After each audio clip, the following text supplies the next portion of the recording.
What if an ant colony became a team of archaeologists? That's exactly what I wanted to find out. I bought a transparent ant castle with a twist. Hidden inside the sand was a Triceratops fossil, and the ants' mission was simple: dig through the tunnels and uncover it. After filling the habitat with moist, digging sand, I connected a nesting chamber, food station, and water supply. Then it was time to introduce more than 200 Japanese trap-jaw ants into their new home. Things didn't go as planned. The colony was so large that ants started escaping before I could finish transferring them.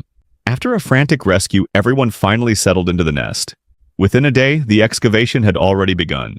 The ants carved long tunnels through the sand at an incredible speed, but instead of digging toward the fossil, they chose their own route, creating a maze of underground passages.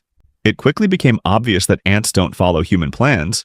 They build according to what works best for the colony. To keep them healthy, I cleaned the habitat, replaced their sugar supply, and offered insects as a protein source. Watching hundreds of workers surround their food and carry it back to the nest was just as fascinating as watching the digging itself. But I wanted to make the experiment even more interesting.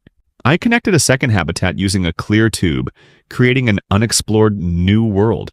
Inside, I prepared fresh food, clean water, and a much more comfortable nesting area. The question was simple: would the scout ants discover it?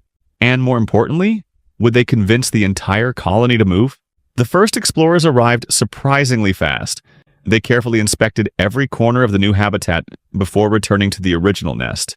Days passed, yet almost nobody moved.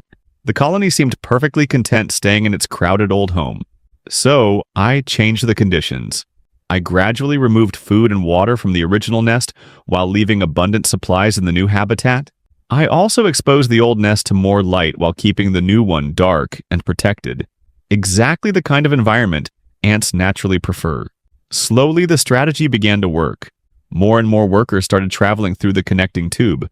Soon they were carrying food into the new nest and spending longer periods exploring it. Although the queen still hadn't fully relocated, it was clear that the colony was beginning to accept its new home. To help them settle in, I continued improving the new habitat by adding more space, fresh resources, and a safer environment. Every small change seemed to influence their behavior. Some ants became explorers, some focused on transporting supplies, and others stayed behind to protect the colony. It was like watching a tiny civilization make its own decisions. And what about the fossil? Despite digging an impressive network of tunnels, the ants had barely uncovered it. Instead of following the path I expected, they designed an underground city based entirely on their own instincts. That's what made this experiment so fascinating. I thought I was building an ant farm. Instead, I ended up watching hundreds of tiny engineers solve problems, organize labor, communicate, explore unfamiliar territory, and slowly decide whether an entire civilization should relocate. The fossil may still be waiting underground, but the real discovery turned out to be how incredibly intelligent an ant colony can be. The excavation continues,